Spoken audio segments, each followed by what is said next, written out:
As you know, the focus of this government is always on growth and jobs and growth. That's been our focus all along, and I'm very pleased that over the period since the election, our economy has created more than 330,000 jobs, which means that we are on track to achieve our targets of 1 million jobs within 5 years and 2 million jobs within a decade. Also, I'm delighted that thanks to our government's plan, our economy is growing at amongst the fastest rates in the developed world.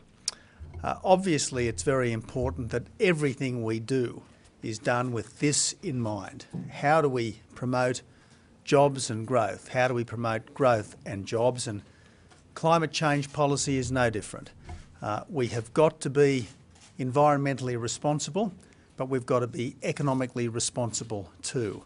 We've got to reduce our emissions, but we've got to reduce our emissions in ways which are consistent with continued strong growth, particularly with continued strong jobs growth. And the last thing we want to do is strengthen the environment and at the same time damage our economy. That's the Labor way, to put the environment ahead of the economy. What we want to do is to protect and promote both, and that's exactly what today's decision is all about.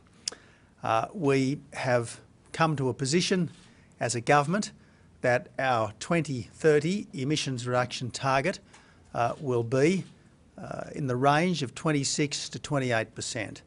There's a definite commitment to 26%, but we believe under the policies that we've got, with the circumstances that we think will apply, that we can go to 28%. This is fairly and squarely in the middle of comparable economies. It's not quite as high as the Europeans at 34% on 2005. It's better than the Japanese at 25%. It's vastly better than the Koreans at 4%.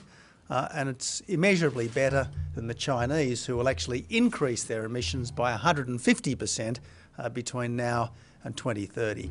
So this is a good, solid result. It's a good, solid, economically responsible, environmentally responsible target.